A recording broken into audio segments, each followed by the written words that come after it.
जय श्री कृष्ण। नमस्कार। श्रीमद् भगवद गीता के अध्ययन की श्रृंखला में छठे अध्याय ध्यान योग, आत्म संयम योग के आज के सत्र में सभी साध्यायियों का स्वागत एवं अभिवादन। ओंकार के नाद के साथ प्रार्थना करेंगे।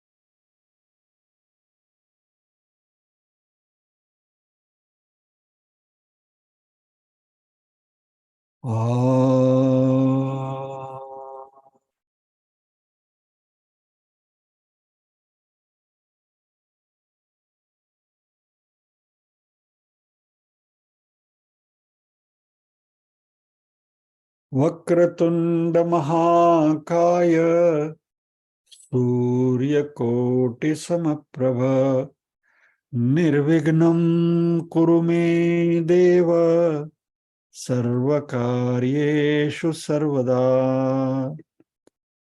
या कुन्देन्दु तुषारहारधवला या शुभ्रवस्त्रावृता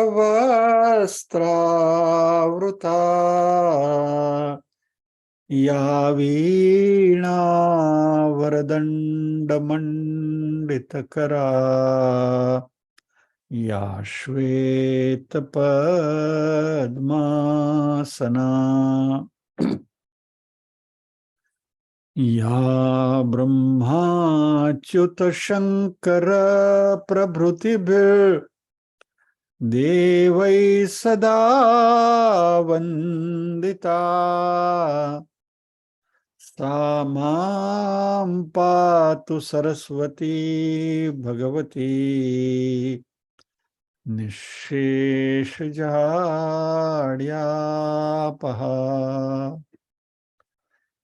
वसुदेवसुतं देवं कंसचाणूरमर्दनं देवकी परमानन्दं कृष्णं वन्दे जगद्गुरुम्। ॐ सहना भवतु सहनौ भुनक्तु सह वीर्यं करवावहै तेजस्विनावधितमस्तु मा विद्विषावहै। ॐ शान्ति शान्ति शान्तिः। यत्र योगेश्वर कृष्णो यत्र पार्थो धनुर्धरः तत्र श्रीर्विजयो भूतिर्ध्रुवा नीतिर्मतिर्मम।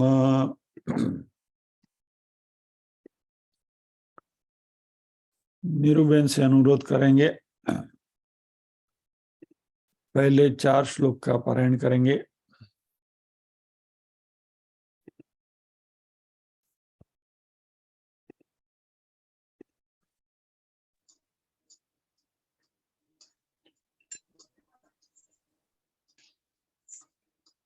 सर चालू करिए। हाँ करो करो। ओम श्री परमात्मने नमः। आत्म संयम योगो नाम अथ षष्ठोऽध्यायः। श्री भगवानुवाच अनाश्रितः कर्मफलं कार्यं कर्म करोति यः स सन्न्यासी च योगी च न निरग्निर्न चाक्रियः। यं सन्न्यासमिति प्राहुर्योगं तं विद्धि पाण्डव। न ह्यसन्न्यस्तसङ्कल्पो योगी भवति कश्चन। आरुरुक्षोर्मुनेर्योगं कर्म कारणमुच्यते। योगारूढस्य तस्यैव शमः कारणमुच्यते। यदा हिनेन्द्रियार्थेषु न कर्मस्वनुषज्यते सर्वसंकल्पसन्न्यासी योगारूढस्तदोच्यते। कृष्णबेन, जय श्री कृष्ण निर्वेन। जय श्री कृष्ण भाई।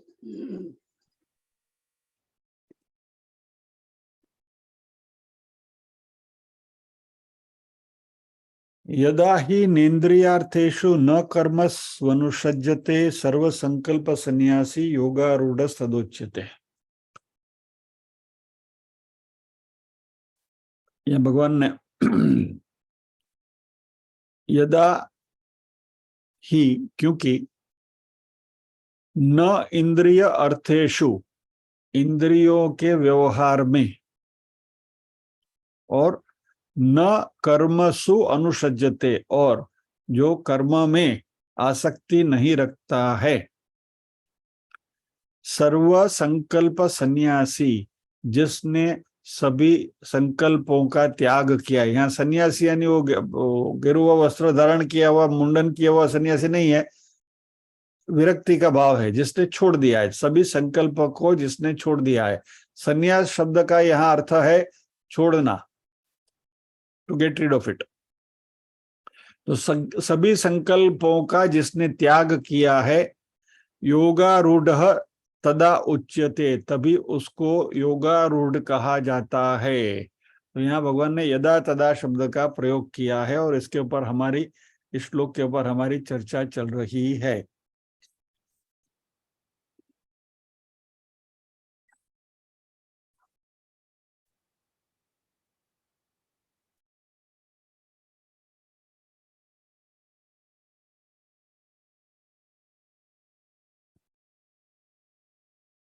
लास्ट फ्राइडे को जो बात कर रहे थे कि यदा ही न इंद्रियार्थेषु, इंद्रियों के अर्थों में जिसकी रुचि नहीं है, जिसकी आसक्ति नहीं है, अनुसज्जते यानी आसक्ति होना, न अनुसज्जते यानी आसक्ति नहीं होना, न इंद्रियार्थेषु अनुसज्जते यानी कि इंद्रियों में, इंद्रियों के कार्यों में, इंद्रियों के भोगों में जिसकी आसक्ति नहीं है। और हमने इंद्रियों के भोगों से आसक्ति को मिटाने के लिए एक श्योर शॉट, कारगर उपाय के रूप में हमने दान की चर्चा करी थी कि हम दान देना सीखें तो इंद्रियों के जो अर्थ है, इंद्रियां जिसमें प्रवृत्त होना चाहती हैं, तो इंद्रिय किस में प्रवृत्त होना चाहती है? वस्तुओं में। व्यक्ति परिस्थिति की बात बाद में करेंगे, पहले सबसे पहली first and foremost thing is वस्तु। तो इंद्रियों का जो कंसंट्रेशन या तो ध्यान या तो लगाव जो वस्तुओं में है, उन वस्तुओं से यदि इंद्रियों का ध्यान हटाना है, इंद्रियों का ध्यान हटाने का यदि आपको प्रयोग करना है, तो वो आप दान से कर सकते हैं, क्योंकि दान देने से इंद्रियों की आसक्ति हमारी छूटती है।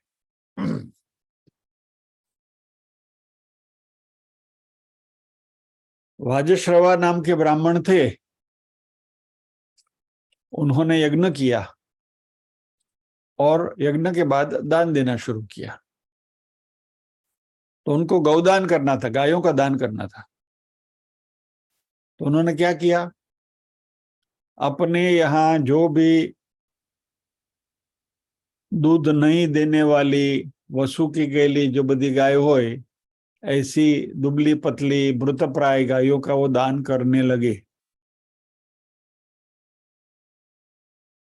तो उनका बेटा नचिकेता पिता के पास आया वाजश्रवा जी के पास। वाजश्रवा जी वैसे बड़े ज्ञानी ऋषि थे। तो नचिकेता ने आके कहा कि पिताजी, दान में तो आपने मुझे सिखाया है कि अपनी जो प्रिय वस्तु है उसका दान करना चाहिए। आप तो ये सब जो बेकार की गायें हैं उसका दान कर रहे हो, ऐसा क्यों? सी 10 साल का बच्चा है नचिकेता, लेकिन शार्प है। और ये बात नचिकेता के आज खास इसलिए करने की सूझी कि बच्चे जो घर में है ना, खास करके घर में यंग बच्चे होते हैं, ग्रोइंग चिल्ड्रन, तो वह हम जो करते हैं उसको देखकर जल्दी पिकअप करते हैं। तो हमारा जो आचरण है वही उनके लिए मोटिवेशन होता है। तो यहाँ वाजश्रवा जी ये गायों का दान कर रहे थे, तो नचिकेता ने देखा कि पिताजी मुझे पढ़ा रहे थे कुछ और पिताजी ने तो ऐसा कहा कि भाई अपनी जो प्रिय वस्तु है उसका दान करना चाहिए, और यहाँ तो पिताजी जो सब निकम्मी चीजें उसी का दान कर रहे हैं, निकम्मी गायें हैं उसका दान कर रहे हैं। तो उसने जाके पिताजी से पूछा कि पिताजी ऐसा क्यों, आप तो सब ये बेकार की गायों का दान कर रहे हैं। तो पिताजी ने नचिकेता को हकला दिया, और तेरा काम नहीं, जा, मुझे मेरा काम करने दे। लेकिन Nachiketa was an intelligent boy, वापस आया पिताजी के पास, वही वही सवाल दोहराया। तो पिताजी थोड़े ये हो गए, क्योंकि क्या होता है कि जब छोटे बच्चे हमें कॉन्फ्रंट करते हैं तो हम भी थोड़ा चिढ़ जाते हैं, या तेरा काम नहीं है। तो उसको दोबारा हकलाया। तीसरी बार आया कि पिताजी बताओ ना, आपने मुझे सिखाया था ये और आप क्या कर रहे हैं, तो ऐसा तालमेल नहीं बैठता है। मैं आपका सबसे प्रिय हूं, आपका बेटा हूं, आप मुझे हमेशा कहते हैं कि तू मेरा सबसे लाडला है, सबसे प्रिय है, तो आपकी प्रिय तो मैं हूं, मेरा दान किसको देंगे? अभी वाजश्रवा गुस्से में थे, बोला जा तुझे मैं यम को दान देता हूं। और वाजश्रवा तो ऋषि थे बड़े, मंत्र दृष्टा ऋषि थे, तो उनका जो बोलना था सत्य हो गया, और नचिकेता की मृत्यु हो गई और ऋषि देव चले गए मृत्यु लोक में। ये कठोपनिषद की शुरुआत है, बराबर है। अभी आगे की बात हम नहीं करेंगे, लेकिन this is the base of Kathopanishad. देखिए इत्तेफाक कैसा है, कल ये बात दिमाग में आई थी, कल भी कठोपनिषद की बात हमने करी थी कि ये आत्मा जो है जिसका चयन करता है उसी को दर्शन देता है, यम वृणुते, बराबर। आज वापस कठोपनिषद सामने आया। लगता है कि हमारा मांडुक्य पूरा होने के बाद कठोपनिषद ही करना होगा। ये कांजी सिग्नल भेज रहे हैं। एनीवे, ये नचिकेता की बात आज मन में थी ही नहीं, अपने आप ऐसे ही आ गई है, दान की बात निकली तो। नाउ कहने का तात्पर्य क्या है कि इंद्रियों को वस्तुओं में उनका लगाव है उसमें से मुक्त करने के लिए शास्त्रों ने बताई गई श्योर शॉर्ट विधि है, वो है दान है। यानी निस्वार्थ भाव से अच्छी वस्तुओं का दान करें तो ये दान फलीभूत होता है। और अधिक मास के संबंध में हमने ये बात करी थी कि 33 चीजों का दान करना चाहिए, 33 चीजों का क्यों दान करना चाहिए, वगैरह वगैरह सारी बातें हमारी हुई थी। अभी अधिक मास पूर्ण हो गया, भगवान पुरुषोत्तम को हमने 1 महीना अच्छे उनकी सरबराह करके विदाई किया। कल हमारी जो दोपहर की 12 बजे की जो रोजाना आरती होती है घर में, तो कल जब भी आरती करने को गया मैं,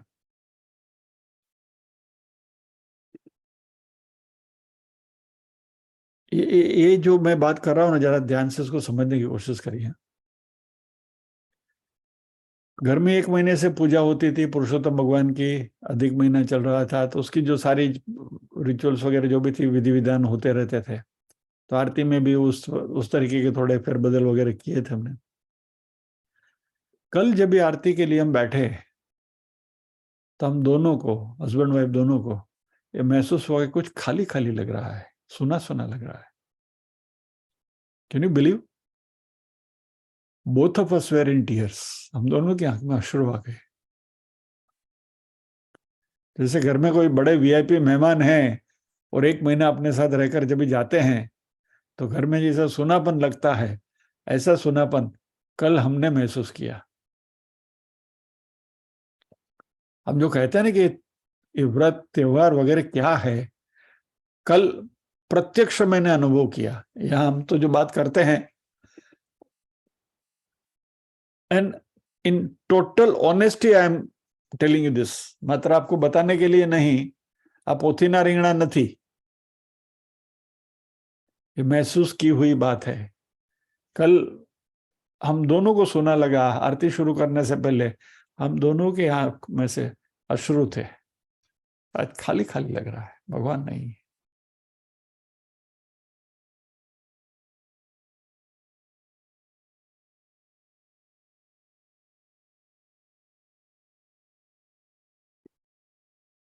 थोड़ी, और जो दोषी शास्त्र की हम बात कर रहे थे ना, उसके साथ थोड़ा सा एक छोटा सा अनुसंधान कर लेते हैं। चलो फिर बाद में आगे बढ़ते हैं, आज की बात को आगे बढ़ाते हैं। वो कांटा गोर की पूजा वगैरह हमने बात करी थी, बराबर है, हमारी कई बहनें करती हैं।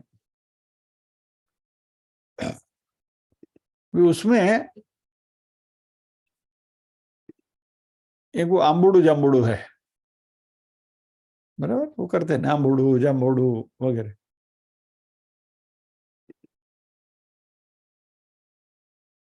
अभी आप कहेंगे कि भाई इसके पीछे मकसद क्या है, इट लुक्स स्टूपिड। और खास करके हमारे जो इंटेलेक्चुअली ओरिएंटेड हमारे जो साध्यायी हैं, जो अपने आप को थोड़ा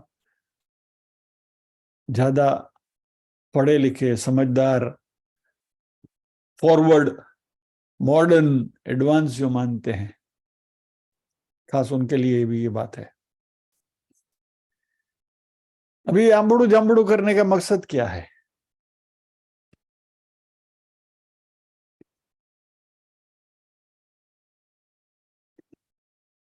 अच्छा,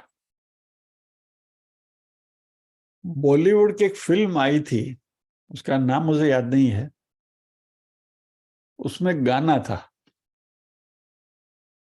लिम्बुड़ा निबुड़ा निबुड़ा, निबुड़ा निबुड़ा निबुड़ा, कच्चा कच्चा छोटा, जो भी है वो, निबुड़ा लाई दो, लाई दो, लाई दो, लाई। वो कल कविता कृष्णमूर्ति का वो यहाँ यूएस में एक स्टेज शो हुआ था, वो मैं सुन रहा था। Believe me, she was not happy singing it the way she started. उन्होंने कहा हाँ मुझे मालूम है तुमको यही सुनना है करके, and because she is a singer, तो उसने वो रट दिया। But I could make out from her body language कि she was not enjoying singing it. लेकिन हम लोगों ने कितने चाव से गाना गाया, बराबर। It was one of the very popular songs in those days, आज भी है, राइट। किसी भी पार्टी में जाओ, निबुड़ा तो चलेगा ही। मैंने आउट ऑफ क्यूरियोसिटी ये पूरा गाना सुना कि बोला इसमें है क्या, लिरिक्स में क्या है, कुछ नहीं, बकवास है। लेकिन हमने गाया। तो यदि हमारे पढ़े लिखे मॉडर्न लोग निबुड़ा निबुड़ा गा सकते हैं, तो उनको आम्बुडू जाम्बुडू गाने में क्या प्रॉब्लम है भाई? एटलीस्ट आम्बुडू जाम्बुडू में भगवान का नाम तो आता है, भगवान का फाइनली दुखड़ा तो लइए, बराबर। दुखड़ा लियो श्री राम ना के कृष्ण ना करे। मैं यहाँ एक बात ये प्रतिपादित करना चाहता हूं कि ये जो सारे विधि विधान त्योहार हमें दिए गए हैं, वह हमारे सोशल स्ट्रक्चर को मजबूत करने के लिए दिए गए हैं। These are not nonsense. ये सिर्फ दोषी शास्त्र नहीं है, दोषी शास्त्र में भी कुछ है। यानी I will repeat that same phrase which I like to, don't throw the baby with bath water. अंग्रेजी की बहुत अच्छी कहावत है, I like it very much. काम की चीज है, उसको निकम्मी चीज के साथ फेंक मत दो। Don't throw the baby with bath water. ठीक है, आपके पास समय नहीं है, आप नहीं कर सकते, बात अलग है, बट डोंट रिडिक्यूल इट। ये मेरी आप सबसे गुजारिश है।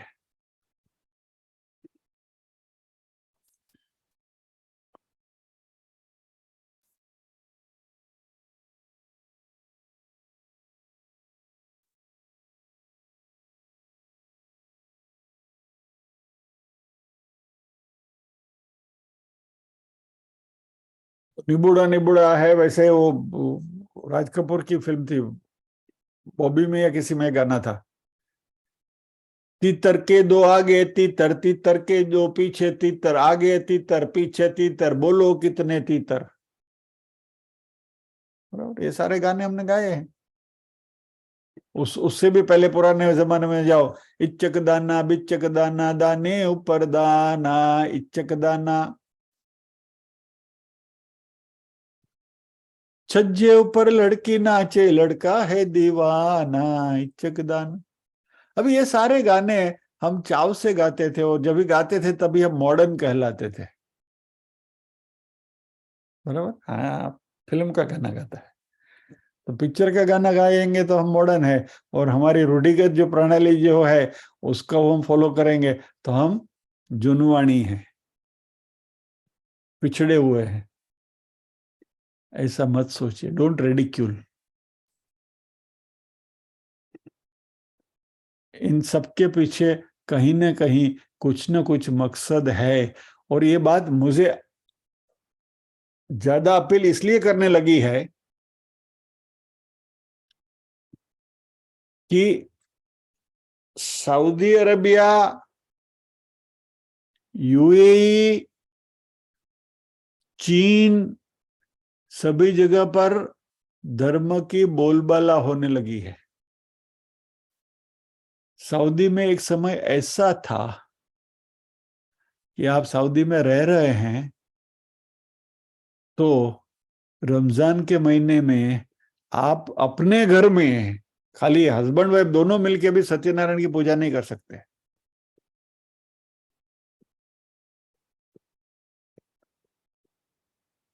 अभी वहां वो मंदिर बनवा रहे हैं स्वामीनारायण का, दुबई में मंदिर बन रहे हैं, चाइना वाले फेस्टिवल मनाने लगे हैं।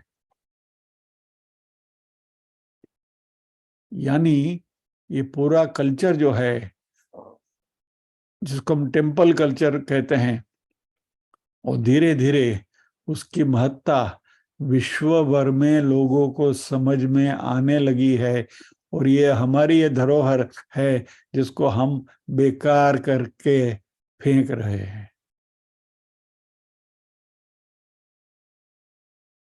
लेकिन हमारा प्रॉब्लम क्या है कि और बाहर के लोग करेंगे तो उसकी हमें इंपॉर्टेंस पता चलता है, लेकिन हमारे यहाँ जो है वो घर की मुर्गी दाल बराबर। सो आप सभी से मेरी करबद्ध प्रार्थना है कि हमारी जो भी विधि विधान है, आप न कर सको, आपके पास समय नहीं है, ठीक है, fine, but don't ridicule them. लोगों जो करते हैं उनका मजाक मत करिए बस। आप ना करो, ठीक है, बात अलग है, वो आपकी श्रद्धा की बात है, लेकिन जो कर रहे हैं उनका मजाक तो हम ना करें एटलीस्ट। सो ये हुई अम्बुड़ू जम्बुड़ू की बात। तो यहां क्या हुआ, यदा ही नेन्द्रियार्थेषु न, यदा ही न इंद्रियार्थेषु अनुसज्जते, यानी कि जो इंद्रियों के भोगों में आसक्त नहीं होता है, नंबर 1, और दूसरा न कर्मसु अनुसज्जते, जो कर्मों में आसक्त नहीं होता। इंद्रियों के भोगों की आसक्ति की बात समझना आसान है, कि भाई चलो इंद्रियों के भोग है, इंद्रियों को जो विषय चाहिए उस विषय में हम अपना मन न लगाएं। अभी यहां बात कर रहे हैं भगवान कर्म की बात,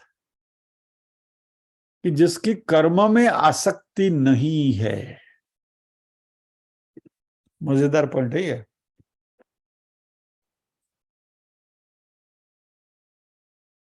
सबसे पहली बात तो क्रियमाण कर्म करके उनके तात्कालिक फल की प्राप्ति में हमें आसक्ति होती है। क्रियमाण कर्म क्या नहीं, जो भी जो हम रोज बरोज के कर्म करते हैं, बराबर।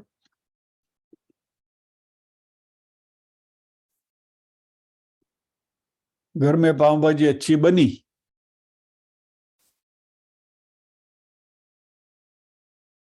तो घर वालों को उसकी सराहना करनी चाहिए, ऐसी एक्सपेक्टेशन हमारी हो जाती है। अरे हाँ, भाजी बहुत अच्छी बनी है, वेरी नाइस, सो नाइस। ये क्रियमाण कर्म के फल की आपूर्ति की इच्छा। आपको जो करना था आपने किया, लेकिन उसके फलस्वरूप आपको कुछ रिटर्न में मिलना चाहिए, ऐसी अपेक्षा। मैं फला फला संस्था में प्रेसिडेंट हूं, या तो सेक्रेटरी हूं, या तो ट्रेजरर हूं, तो मैं जो काम करता हूं या तो करती हूं उसका एप्रिसिएशन होना चाहिए, और मुझे बुके मिलना चाहिए, मुझे मेरा रिकॉग्निशन होना चाहिए, स्टेज के ऊपर माइक पर मेरा नाम आना चाहिए। I should feel important. तो क्रियमाण कर्म जो है उसकी फल की प्राप्ति में या तो नहीं प्राप्ति में आसक्ति नहीं होनी चाहिए, क्योंकि कर्म करने में भी एक प्रकार की आसक्ति, एक प्रकार का लगाव, यानी कि एक प्रकार का राग होता है। कर्म जब भी अच्छी तरह से होता है ना, तो उससे भी हमें एक प्रकार का सुख मिलता है।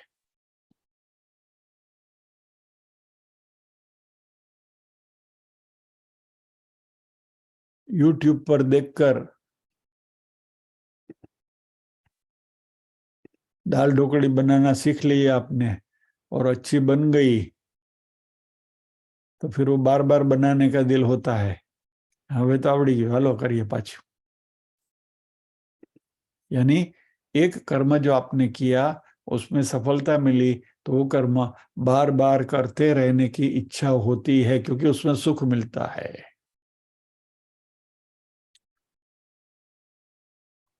तो यहां भगवान ये कहना चाहते हैं कि साधक जो है वो कर्म तो करेगा, विधि पूर्वक करेगा, तत्परता से करेगा, अपना पूरा योगदान देकर करेगा। दाल ढोकળી બનાવવાની સારી રીતે જ બનાવવાની, एकदम सरस सुंदर बननी જોઈએ, पाव भाजी अच्छा ही बनना चाहिए, बटाटा बड़े अच्छे ही बनने चाहिए।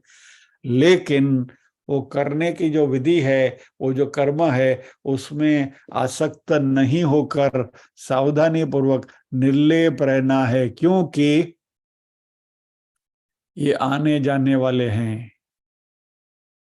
मात्रा स्पर्शास्तु कौन्तेय शीतोष्ण सुख दुखदाः आगमा पायिनो नित्यान तान्ति तिक्षस्व भारत। आने जाने वाले हैं, नित्य है ही नहीं, these are all temporary, they come and go, आते हैं जाते हैं। तो उनमें हमें आसक्ति नहीं रखनी है।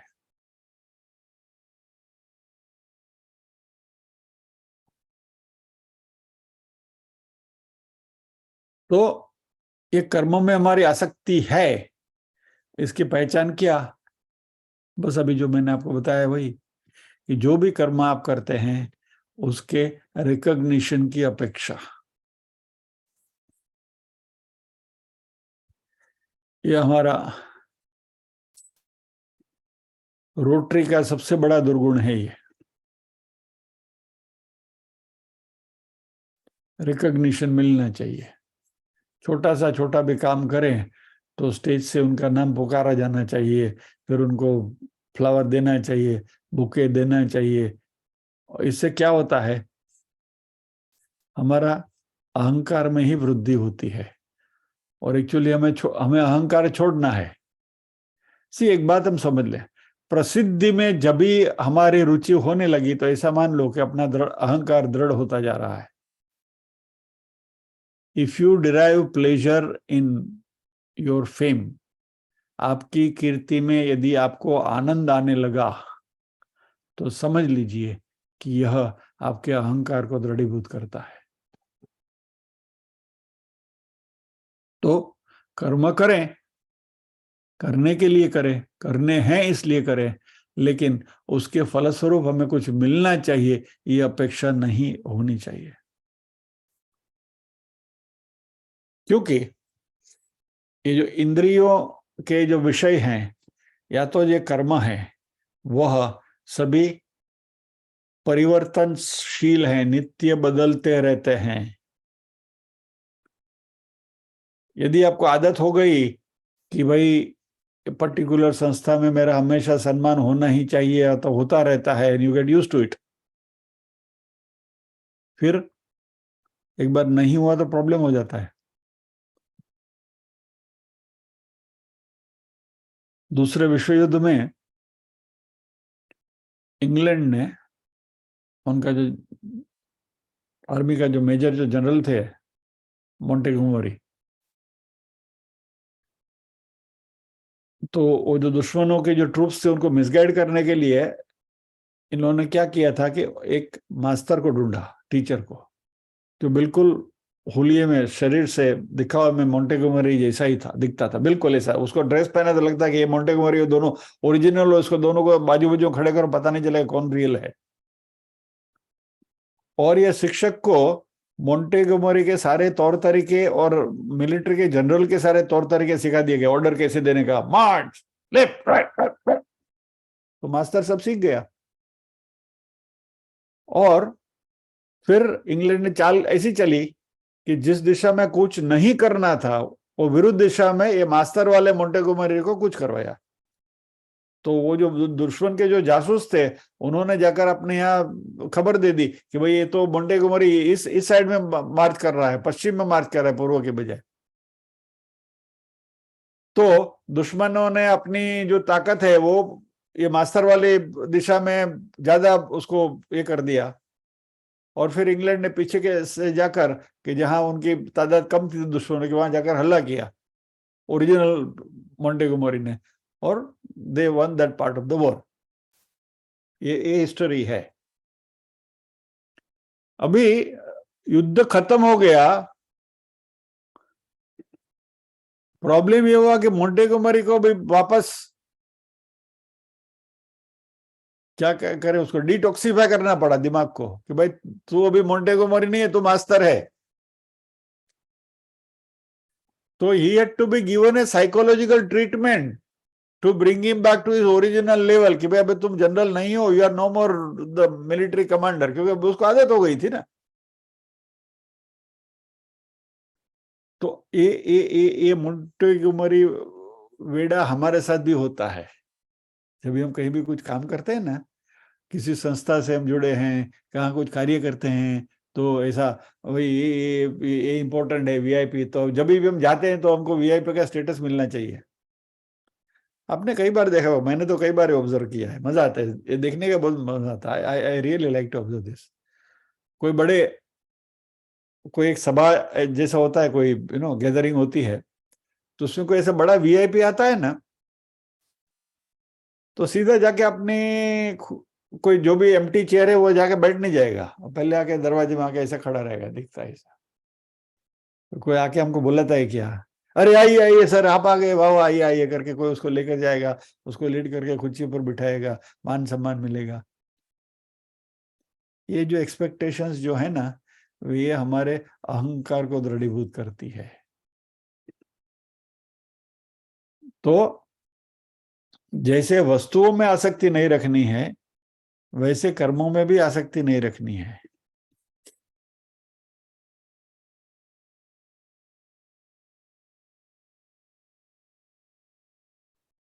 तो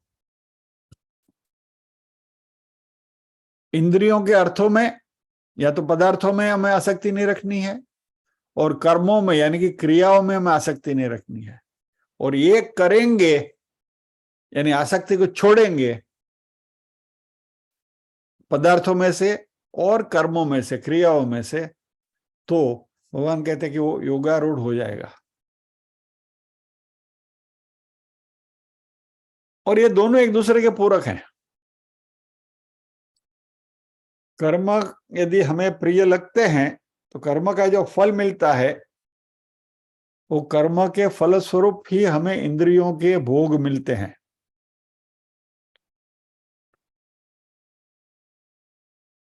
वो कैसा? अभी जो बात हमने करी ना कि भाई अभी कोई का आप कहीं ओहदेदार हैं तो आपने वहां उस संस्था में कार्य करने का कर्म किया, तो कर्म करने की वजह से आपको वहां जो मान सम्मान मिल रहा है वह आपके मन को ही आनंद देता है, बुद्धि को ही एक प्रकार का सुकून देता है।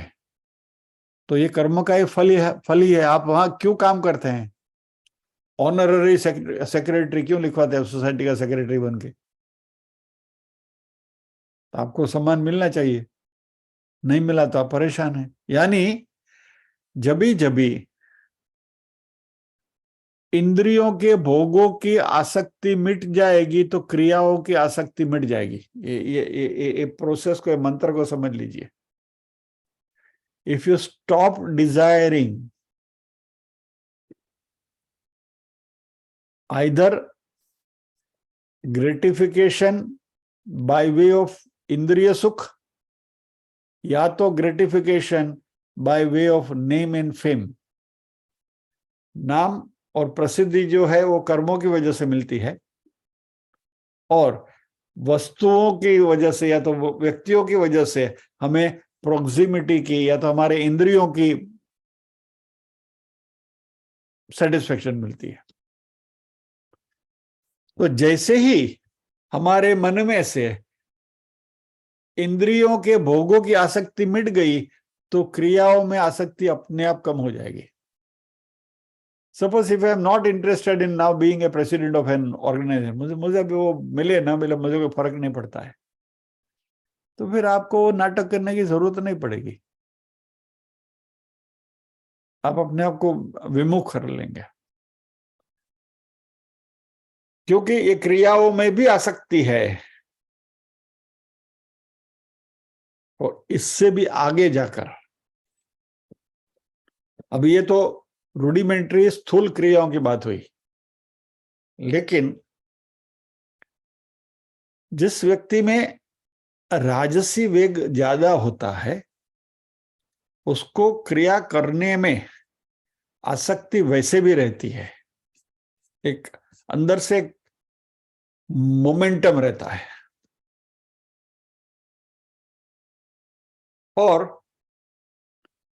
यह मोमेंटम वाली आसक्ति जो है वह मिटाने का एक ही तरीका है कि यह कार्य जो है वह दूसरों के लिए करे या तो भगवान के लिए करे।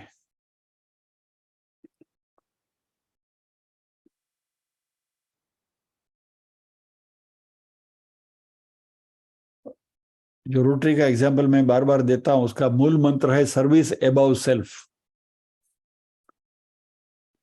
अपने ऊपर, अपने जात के ऊपर जाके लोगों की सेवा करनी है। बहुत अच्छा प्रिंसिपल, बहुत अच्छा है, लेकिन रोटरी वाले भूल गए हैं, उन्होंने उल्टा समझ लिया, सेल्फ अबव सर्विस कर दिया। सर्विस अबव सेल्फ में इंटरचेंज कर दिए, सेल्फ अबव सर्विस हो गया। एनीवे,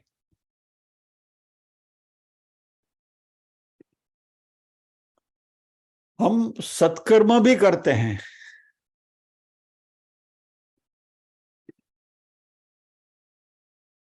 ये बहुत सूक्ष्म बात मैं कर रहा हूं, समझने के लिए कर रहा हूं, उदाहरण इसलिए दे रहा हूं। हम सत्कर्म करते हैं और हम सोचते हैं कि हम ये कार्य समाज के लिए, समाज के उत्थान के लिए कर रहे हैं, मैं ये कार्य सोसाइटी के लिए कर रहा हूं। ऐसे हमारे मन में एक भ्रमणा होती है, कंफ्यूजन होता है। भगवान के लिए कार्य हो रहा है, लेकिन वस्तुतः यदि आप अच्छी तरह से उसके पीछे का मकसद देखो तो यह कार्य भगवान के लिए नहीं, अपनी प्रसिद्धि के लिए होता है।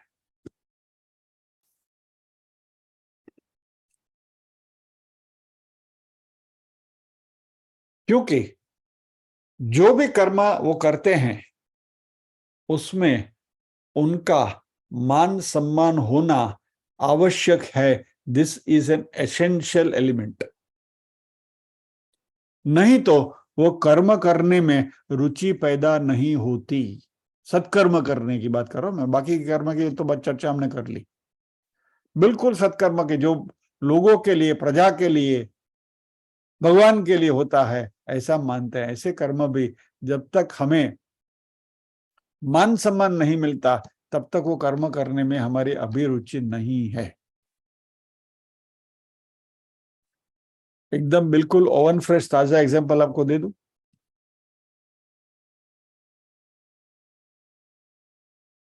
हमारे जाने माने रामायणकार मुरारी बापू,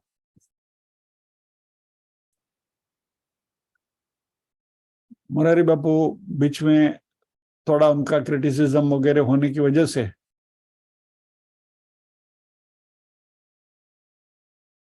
he was in hibernation, यानी क्रूड शब्दों में कहूँ तो अंडरग्राउंड चले गए थे, यानी कि was not seen anywhere। उनकी कुछ कथाएं वगैरह कुछ होती नहीं थी, कहीं दिखाई नहीं देते, सुनाई नहीं देते थे। क्योंकि मुरारी बापू की कथाओं का आयोजन होता था तो बड़े पैमाने पर होता था। मुरारी बापू स्वयं कथा में कहते थे कि मुरारी बापू ने कथा करवी के बहुत सहेली बात नहीं, बराबर। यानी बहुत बड़ी धनराशि है तो ही उनकी कथा आप अफोर्ड कर सकते हो। हालांकि वो कहते हैं कि वो कुछ नहीं लेते हैं, नहीं भी लेते होंगे, लेकिन फिर भी उनकी कथा के पीछे जो आयोजन है उसमें जो खर्च होता है वो बहुत बड़ा होता है। It goes in crores. यानी 2-3-4 करोड़ रुपया खर्चवानी जो तुम्हारी ताकत ना हो तो मोरारी बापू नाम नहीं लेવાનું। हकीकत है, इट्स अ फैक्ट। वो स्वयं कहते हैं, कथा में कहते हैं मोरारी बापू ने कथा करवी હોય तो જેવા તેવાનું કામ નથી। अभी वो हाइबरनेशन में थे, काफी 1-2 साल कहीं सुनाई नहीं दे रहे थे। अभी अभी उन्होंने अपने आप को रीलॉन्च किया, और वो रीलॉन्चिंग भी she is very shrewd and very sharp. तो रीलॉन्चिंग के लिए उन्होंने प्रसंग भी कैसा ये किया, कैम्ब्रिज में कथा करी, यूके में। वहां ऋषि सोनक ब्रिटिश प्राइम मिनिस्टर को बुलाया, आमंत्रित किया। ऋषि सोनक ब्रिटिश प्राइम मिनिस्टर वहां आए, उन्होंने आकर मोरारी बापू का सम्मान किया और फिर वहां उन्होंने भाषण किया। और ऋषि सोनक ने वहां कहा कि मैं यहाँ ब्रिटिश प्राइम मिनिस्टर की हैसियत से नहीं,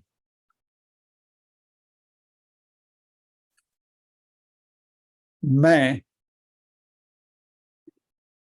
यहाँ एक हिंदू होने के नाते आया हूं।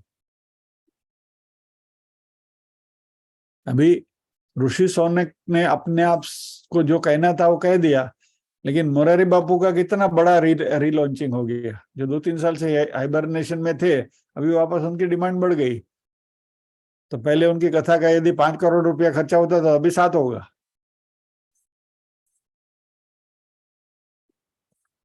कहने का तात्पर्य क्या है, कर रहे हैं सत्कर्म। ये बहुत बारीक चीज है लेकिन समझने जैसी है। कर रहे हैं सत्कर्म, लेकिन जब तक हमें मान अकराम नहीं मिलता है, रिकॉग्निशन नहीं मिलता है, मेरा नाम नहीं होता है, तब तक मैं नहीं करता हूं। ये 3 साल मोरारी बापू ने क्यों कथा नहीं करी? क्योंकि कोई पूछता नहीं था।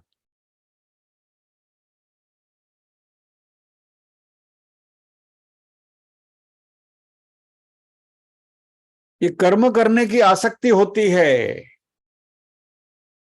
सत्कर्म करने की आसक्ति होती है, लेकिन उसके पीछे भी कुछ प्राप्त करने की लालसा होती है।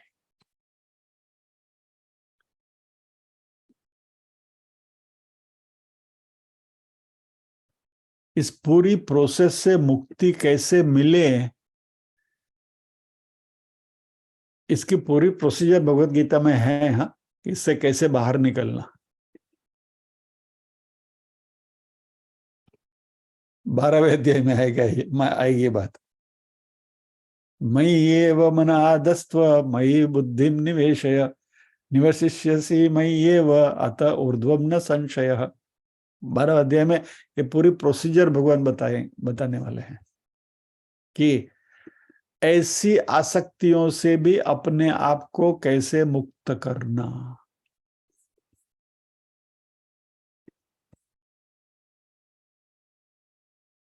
और भगवत गीता के प्रखर विद्वान भी ऐसी आसक्तियों से अपने आप को मुक्त नहीं रख पाए हैं। वो एक दुर्भाग्य की बात है। तो ऐसा कर्मयोग का साधक सत्कर्म भी करें तो किसी भी प्रकार की अपेक्षा रखे बिना, धन की तो नहीं ही, कीर्ति की भी नहीं, रिकॉग्निशन की भी नहीं, मेरा नाम बने वो आसक्ति भी नहीं, इस तरीके से यदि कर्म करेंगे तो ये कर्म करने का जो वेग है, मोमेंटम है, वो जो आसक्ति है वो मिट सकती है। और जैसे कर्म करने की आसक्ति होती है, वैसे कर्म नहीं करने की भी आसक्ति होती है। वो भी नहीं होना चाहिए। कुछ नहीं करना, पड़े रहना है, हवा देने को नहीं करना है कुछ। इससे आलस्य और प्रमाद बढ़ता है।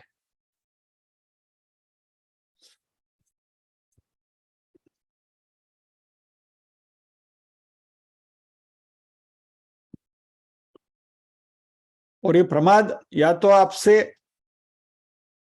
जो नहीं करना चाहिए वो प्रवृत्तियों में ले जाता है। प्रमाद यानी जो करना चाहिए वो नहीं करते हैं, नहीं करना चाहिए वो करते हैं, वो प्रमाद है। और आलस यानी कुछ नहीं करना, करने वाली चीज भी नहीं करना है, नहीं भी करना है वो भी नहीं करना, पड़े रहना है। ये भी एक प्रकार का नेगेटिव अहंकार है। जैसे कर्म में प्रवृत्त होने का जो पॉजिटिव अहंकार था कि भाई हमें प्रसिद्धि मिलने चाहिए तो ही हम ये कर्म करेंगे, तो ये प्रसिद्धि नहीं मिल रही है इसलिए कर्म हम नहीं करेंगे, तो ये नेगेटिव अहंकार है।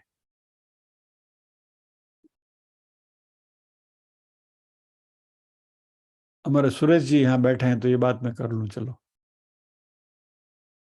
भगवत गीता के हमारा जो ओरिजिनल ग्रुप है उसमें लास्ट फेज जो 15वें अध्याय से 18वें अध्याय तक की जो हमने चर्चाएं करी थी, उसमें क्लास में हम 3 या 4 लोग थे। लास्ट में तो 3 ही लोग थे हम, सुरेश जी, हरि जी और हमारी शैला बहन बाद में जुड़ी थी। अभी यदि ये नेगेटिव अहंकार मैं अपने आप में लाता, अभी कोई सुनने के लिए नहीं आता है, काहे को 1 घंटा खराब करे, और फिर बाद में पढ़ाई तो करनी ही है, तैयारी तो करके आनी है, ऐसे थोड़ा बैठ सकते हैं। तो ऐसे मगजमारी कौन, कोई आता नहीं है, अभी देखा सुरेश जी और हरि जी आते हैं, छोड़ो नहीं यार, बंद करो क्लास। हमने नहीं किया। और उतनी ही तन्मयता से, तत्परता से 18वां अध्याय तो जो हमने किया है वो हमारा मन जानता है कितनी डेप्थ में किया है। कहने का तात्पर्य क्या है कि नेगेटिव अहंकार भी हमारे में नहीं आना चाहिए। यानी प्रसिद्धि पाने का अहंकार भी नहीं चाहिए, और प्रसिद्धि नहीं मिल रही है इसलिए कार्य नहीं करने का, छोड़ देने का अहंकार भी नहीं चाहिए। और ये मैं अपनी बात नहीं कर रहा हूं, ये रामसुखदास जी की कमेंट्री से ये पॉइंट्स लेकर मैं आपके सामने रख रहा हूं। आपको चाहिए तो साधक संजीवनी में जाकर इस श्लोक के रामसुखदास जी की कमेंट्री को पढ़ लीजिए।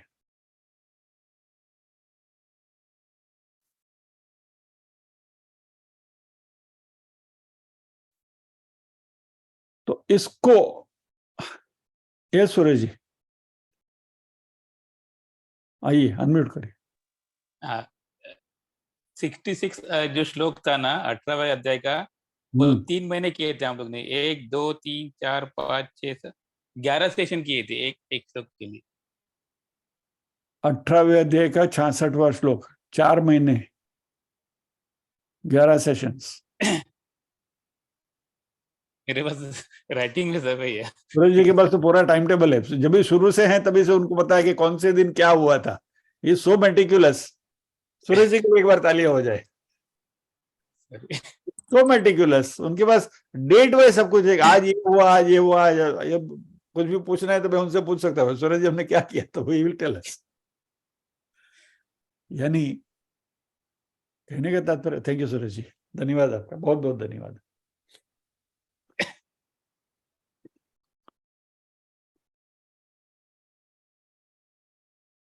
कहने का तात्पर्य यह है कि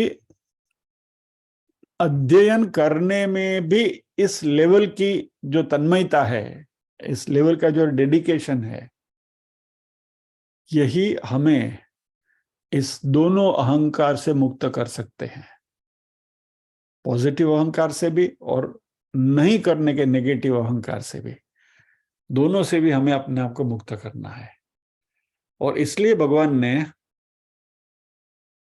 हमें, प्रश्न होगा कि अब ये जो दोनों नहीं करते हैं वो योगारूढ़ हो सकता है, यानी जिसकी आसक्ति वस्तुओं में नहीं है, इंद्रियों के विषयों में नहीं है और कर्मों में भी नहीं है, कर्म से प्राप्त होने वाले फल में भी नहीं है, यह व्यक्ति योगारूढ़ होता है।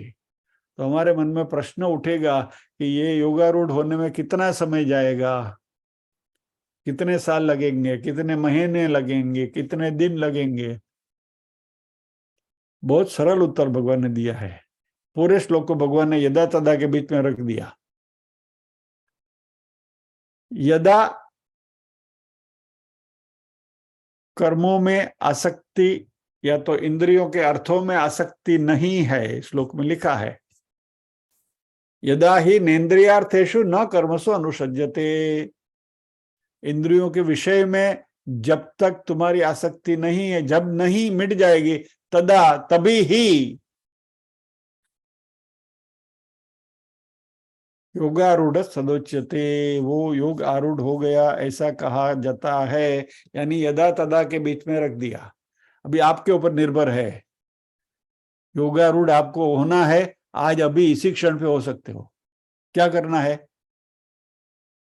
इंद्रिय जन्य विषयों में आसक्ति छोड़ दो और कर्मों में आसक्ति छोड़ दो, यानी कर्म जनित फल की आसक्ति छोड़ दो, तो आप योगारूढ़ हो गए।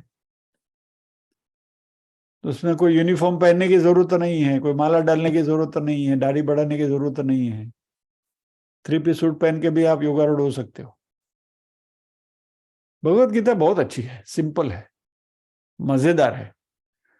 कोई भी व्यक्ति, खास करके गृहस्थी के लिए तो बहुत उपयुक्त है। बात यह है कि इसको अच्छी तरह से समझना चाहिए, बस अपने जीवन में उसको उतारना चाहिए, तो बहुत आनंद आता है। इसलिए भगवान ने यहां यदा तदा के बीच में ये पूरे श्लोक को सैंडविच किया है। घड़ी कह रही है कि अभी रुकना होगा, तो आज हम यहीं रुकते हैं।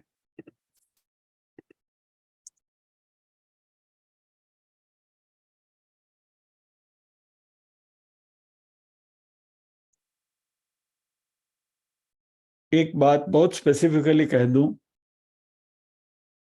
आज की चर्चा में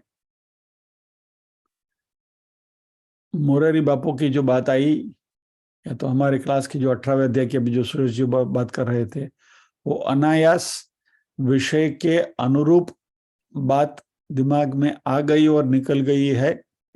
इसके पीछे न तो कोई पूर्व तैयारी थी, न तो कुछ इस तरीके से कहने का कोई मकसद था।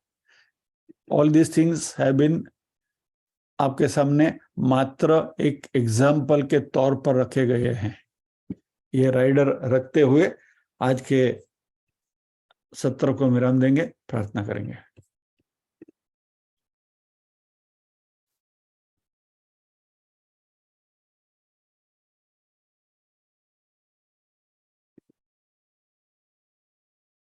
ओम असतो मा सद्गमय तमसो मा ज्योतिर्गमय मृत्योर्मा अमृतंगमय सर्वेषां स्वस्तिर्भवतु सर्वेषां शान्तिर्भवतु सर्वेषां मंगलं भवतु सर्वेषां पूर्णं भवतु लोका समस्ताः सुखिनो भवन्तु लोका समस्ताः सुखिनो भवन्तु नाहं कर्ता हरिः कर्ता हरिः कर्ता हि केवलम् ओम शांति शांति शांति ही। सभी के हृदय कोण में विराजमान परम कृपालु परमात्मा को वंदन करते हुए आज के सत्र को विराम देते हैं। अगले शुक्रवार फिर मिलेंगे इसी श्लोक के साथ। जय श्री कृष्ण।